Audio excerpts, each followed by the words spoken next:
সকলোৱে অসমবাসী ৰাইজ আৰু আমাৰ মিউজিকৰ লগত জড়িত থকা বন্ধু বান্ধৱ সকলোৱে বৰ দুখৰ কথা। আমাৰ মাজত আমাৰ অসমৰ গৌৰৱ, আমাৰ ইণ্ডিয়াৰ গৌৰৱ, আমাৰ ৱৰ্ল্ডৰ গৌৰৱ ছিংগাৰ বহুত পাম, বহুত আহি থাকিব, গৈ থাকিব, কিন্তু এইজন ছিংগাৰ হৈ আমাৰ মাজত সাধাৰণ হিচাপে থকা মানুহ আমি হঠাৎ নাপাম। জুবিনদাৰ লিখীয়া বেলেগ জুবিনদা নাপাম, ক'তো আমি সেইটো পাবলৈ নাই। মই আগত সোণাৰীতে আছিলোঁ। 2007 সোণাৰী এৰিলোঁ, টাউকা বাগিচা এৰিলোঁ। কিন্তু মই 2018 যেতিয়া গ'লোঁ, মই শুনিছিলোঁ মোৰ এজন ভাই, তেওঁৰ মুখেৰে, নাম নকওঁ, তেওঁ আজি পৃথিৱীত নাই, তেওঁৰ মুখেৰে শুনিছিলোঁ কিবা এটা কাৰণত চৰকাৰে তেওঁক প্ৰটেকশ্যন দিবৰ কাৰণে, বৰ ছেফটি দিবৰ কাৰণে, প্ৰটেকশ্যন দিবলৈ মানে পুলিচ এইবিলাক দিব লৈছিলে, তেওঁ নল'লে। তেওঁ কোনোবাই তেওঁক ৱাৰ্ণিং কৰিছিলে কিবা এটা কথাত, তেওঁ ক'লে নাই, মোক মাৰিলে মাৰিব, মোৰ অসম, আমাৰ অসম, মোৰ নিজৰ জন্ম জেগাত মোক প্ৰটেকশ্যন ল'ব দৰকাৰ নাই, আৰু মই এই ছেফটি লৈ নাযাওঁ, মাৰিলে মাৰিব।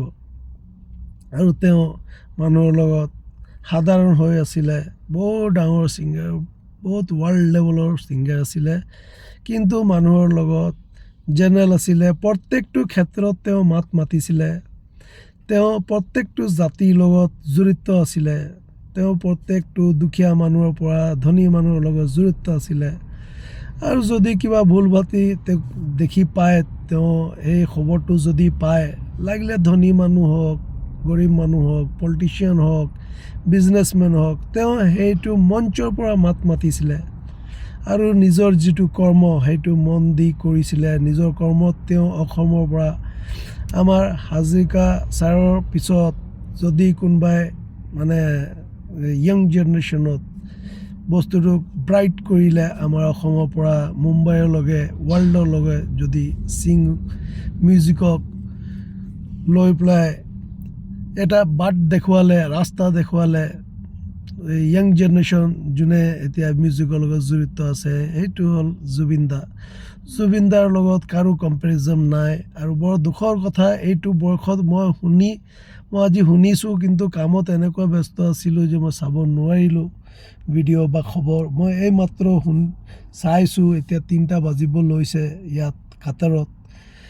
বৰ দুখৰ কথা, তেওঁ নাই, এইটো এতিয়ালৈকে মোৰ অন্তৰটো একচেপ্ট কৰা নাই। আৰু মই বহুত বেছিকৈ নকওঁ, কিন্তু জুবিনদা সোণাৰীলৈ আহিছিলে, মই সেই খবৰটো পাইছিলোঁ। আজিও মই সেইটো ফিল কৰোঁ, এনেকুৱা যেনেকৈ মই দেখিছিলোঁ তেওঁ কেনেকুৱা বিন্দাছ, যিটো কয় ডাইলগত নাছিলে, তেওঁ বিন্দাছ আছিলে, প্ৰত্যেকটো মানুহৰ কাৰণে মাত মাতিছিলে। প্ৰত্যেকটো মেটাৰ, যিটো অসমৰ কাৰণে হওক বা অসমৰ বাহিৰৰ কাৰণে হওক, যুক্তিৰ কথা কোৱা মানুহ আছিলে। আমাৰ লিখীয়া তেওঁ পাব্লিক হৈ আছিলে, আৰু নিজৰ কৰ্মটো যিটো মিউজিকেল ছিংগিঙৰ আছিলে, তেওঁ সেইটোও কৰিছিলে। তেওঁ মানুহৰ লগত ৰিলেশ্যনশ্বিপটোও ভাল ৰাখিলে, তেওঁ মানুহৰ লগত ভাল বেটা এটা হ'ল, মানুহৰ লগত ভাল লগৰ হ'ল, আৰু এজন বৰ সন্মানীয় মানুহ। ঠিক আছে, কিছু মানুহ কিছুমান কাৰণত তেওঁলোকৰ জড়িত হ'ল, কিন্তু এটাৰ পৰা এটা এনেকুৱা এটা দৃশ্য অসমত মই এতিয়া দেখি পাইছোঁ, যিটো আনবিলিভেবল, আমি বিলিভ কৰিব নোৱাৰোঁ। আৰু মানে যিমানে কওঁ জুবিনদাৰ কাৰণে, মই কি ক'ম, গোটেই ইণ্ডিয়াই কৈ আছে, আমাৰ অসমবাসী ৰাইজে কৈ আছে। আৰু তেওঁৰ শান্তি পাওক, স্বৰ্গৰ জেগা পাওক, তেওঁৰ কাৰণে আমি কামনা কৰোঁ আৰু প্ৰাৰ্থনাই কৰিব পাৰোঁ। কিন্তু জুবিনদা আমাৰ অন্তৰত আছে, সেইটো কোনো উলিয়াব নোৱাৰে, আৰু আমি জীৱনতে পাহৰিব নোৱাৰোঁ। আমাৰ ল'ৰা ছোৱালীয়েও তেওঁৰ গান শুনি, তেওঁৰ নাম শুনি তেওঁলোকে জানিব।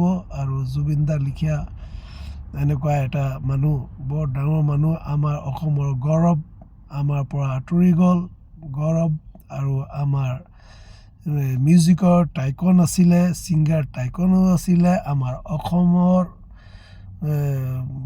যিমানে কওঁ এজন বৰ ডাঙৰ মানুহ, মানে তেওঁ কিবা পলিটিক্সৰ কাৰণে মানুহৰ লগত জড়িত নাছিলে, কিবা প্ৰফিটৰ কাৰণে মানুহৰ লগত জড়িত নাছিলে। তেওঁ নিজৰ কৰ্মই, নিজৰ অন্তৰে, নিজৰ ভাৱনাই মানুহৰ লগত জড়িত আছিলে। গতিকে তেওঁক নমস্কাৰ জনাওঁ আৰু তেওঁৰ কাৰণে কামনা কৰোঁ, প্ৰাৰ্থনা কৰোঁ। আপোনালোকেও তেওঁৰ কাৰণে প্ৰাৰ্থনা কৰক। আমি প্ৰাৰ্থনা কৰিব পাৰোঁ, সেইটো আমাৰ হাতত আছে। এদিন চবৰে যাবলৈ আছে, আমিও যাম।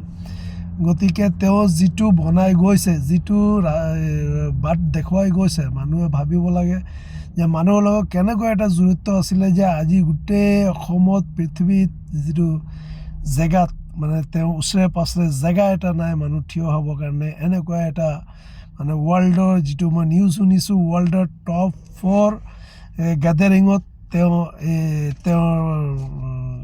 লিষ্টত আহিছে, ৱৰ্ল্ড ৰেকৰ্ডৰ লিখীয়া হৈছে।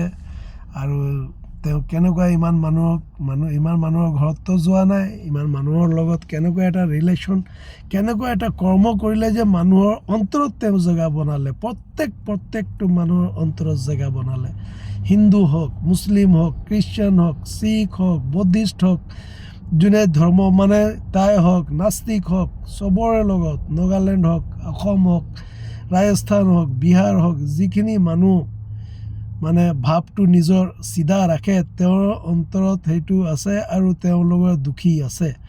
আমি আছোঁ, মই আছোঁ।